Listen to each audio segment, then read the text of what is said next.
Let's welcome Steve Adubato. What's up? How you doing, my friend? Awesome. Listen, I'm on the other line calling Pro Flowers right now. Could you hold on? Yeah, sure. I'm joking. I'm Karen Johnny Hunter. Call Yeah, them. no, I'm just playing. No, Pro Flowers sounds great for my mom because I was debating that. And also Think Tank, you're going to be one of the first people on because if you really want to know the true story. Come on.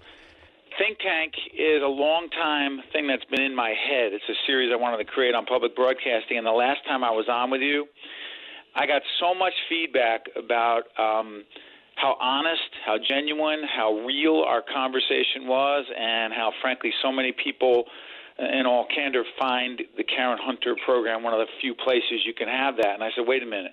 Karen keeps saying, let's stop complaining about the way things are in Washington and about the way our colleagues sometimes cover things in the media like a horse race or a food fight.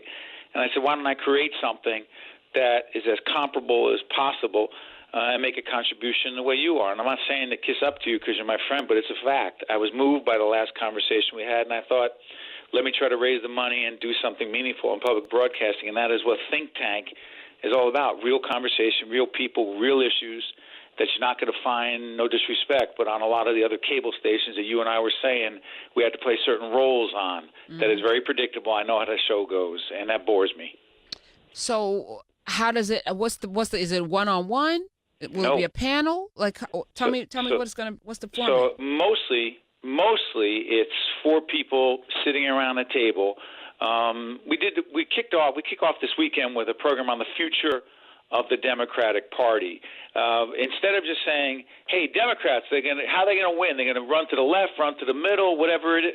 No, we brought people on with different points of view on the Democratic Party, those who are very progressive and bordering on quote-unquote socialists and mainstream folks. We had Congresswoman Mikey Sherrill here in New Jersey, who is a very centrist Democrat. We had those very far on the left, and a whole range of opinions, but not so much about politics, but more about what is the new Green Deal? What does it mean to tax people who are wealthier? Is that the way to go? Should the Democrats be engaged in the discussion about impeaching Trump on the merits, not just the politics of it, but does it make sense on the merits? And what's the future of the party, the future of race relations?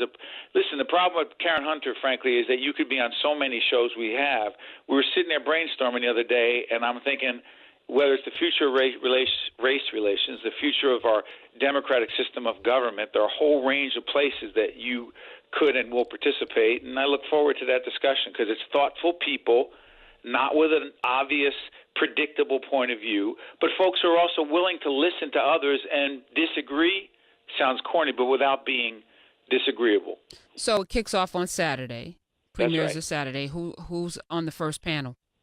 Well, again, some Besides of these folks are not going to know. Okay, all right, I like it. So it's just people, regular people. Well, one is a state senator in New Jersey. His name is Ben Gopal. Another one's the former campaign manager to Governor Murphy here, mainstream folks, and some other folks you may not know. But they are people who are credible with a point of view that often doesn't get heard. They're not the predictable folks. And the second show was with Congresswoman Mikey Sherrill. We wanted a Democrat who is struggling to figure out where she is in this party, and also we have a state legislator, a moderate Republican, who frankly doesn't know whether she can stay in the party of Trump. I like it. And let me tell you what's good about that, Steve, is that even in programming, right? You have a feel like we always see the same people, and it's just lazy producing because this person, you just keep them on it's like, oh, that person's good, but there's so many voices out there that are good. So I'm looking forward to seeing the people that you bring to the table, because I know they're going to be fire. Well, what's interesting is when last time I was on with you, we started talking about. I have a picture of the two of us. I even sent it to you. I don't know if you ever saw it. It was you and the two of us on MSNBC. And we happened to disagree on a couple of issues. So what happened was, I'll never forget this. We're in the studio over at 30 Rockefeller Center, and we're at MSNBC, and we're disagreeing on a couple of issues. Then there were some other things that I knew we agreed on, but I'm sitting there going, I'm supposed to be disagreeing with Karen because that's why they have me here. So if I don't disagree with her on this, they might not have me back. And I'm sitting there going, that's not even real. Right.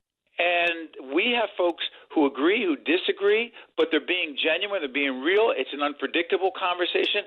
Look, we're going to be talking about issues like the future of energy, transportation policy, what happens when the federal government turns around and has a tax policy that limits state and local tax deductions in certain states like New Jersey. What's the connection between what goes on in Washington on the local and state level? But it's a national focus with regional people in the New York, New Jersey market. Okay. I'm looking forward to it. As I said, whether I'm there or not, you don't have to feel obligated to bring me on. I just want to tune in, and I love supporting what you're doing. So there is this Jerry Nadler. Jerry Nadler said that we're in a constitutional crisis. He's head of the Judiciary Committee, and he said we're in a constitutional crisis. Do you feel like we're in one? Yes, I do. Yes, I do. And it seems to me that someone likes Trump, they don't like Trump, that's their business. But if you really respect and appreciate the United States Constitution, the separation of powers, the fact that those who fought in the Revolutionary War fought to no longer have a king control our lives, and that we are United States of America that has three branches of government, co-equal branches of government, and we don't have a king, we have a president. And that president, Donald Trump, is confused at times, and I believe thinks that it is his private Trump enterprises, and he doesn't get, in my view, to decide who testifies before Congress and who doesn't, and who ignores a subpoena and who doesn't. And that is why this is, in fact, and I believe the congressman is right, Congressman Nadler, a huge constitutional crisis. And how it gets resolved or does not will have long-standing implications beyond when Donald Trump is in that White House or not. So what do we do about it?